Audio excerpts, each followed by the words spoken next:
یه روز صبح قبل اینکه جوشکارامون بیان بالا، طبق روال همیشه اومدم طبقه 15 و قبل اینکه کارشون رو شروع کنن چک کنم که اگه مشکلی موردی چیزی بود بهشون بگم که درست انجامش بدن.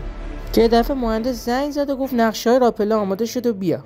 منم بدون کشتن وقت سریع با تاور هماهنگ کردم تا بیاد برامون چند تا بندیل ناودونی و تیراهن ببره اونجا و دست به کار بشیم و طبق نقشه شروع کنیم به ساخت راپله. این تیراهنای سایز 27 واسه این آوردیم اینجا که این تیرای وسطی که ستونچه‌های راپله رو به هم وصل میکنه رو باهاشون بسازیم. همونطور که میبینین تیراهنامون رو برش زدیم و اون تیرای وسط آماده شد. بعدش با ناودونی‌های 16 که آورده بودیم ستونچه‌ها رو با دوبل کردن اونا روی هم و جوش دادنشون اینطوری آمادهشون کردیم. بعد اون رسیدیم به مهمترین و حیاتی ترین بخش. اینجا ما باید اون اندازه‌ای که ما نقشه داده تا خم راپله دقیقاً درست باشه با متر و گونیا اندازه بزنیم تا خممون دقیق و درست در بیاد و شیب راپله‌مون تنظیم باشه. حالا ما اینجا 9 سانت از طول ناودونی رو علامت زدیم و آماده برشکاری کردیم.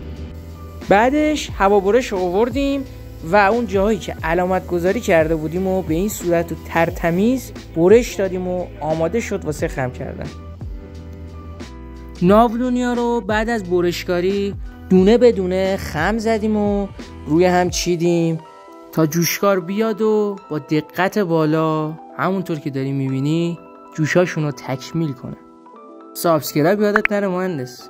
بعدش این ورق خما رو آوردیم اینجا تا اون قسمت هایی که خم زدیم و از داخل به طور کامل جوش بدیم.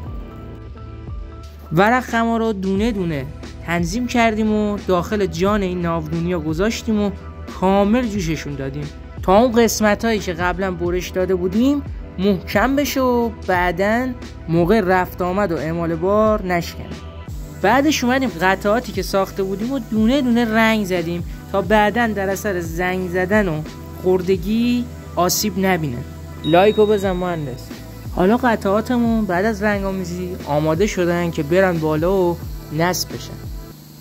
حتما ویدیوی بعدی منو دنبال کن که میخوام نصب این قطعاتی که با هم ساختیم و رنگ کردیم و به دونه به دونه و قدم به قدم نشون بدم و با هم دیگه از عمران لذت ببریم.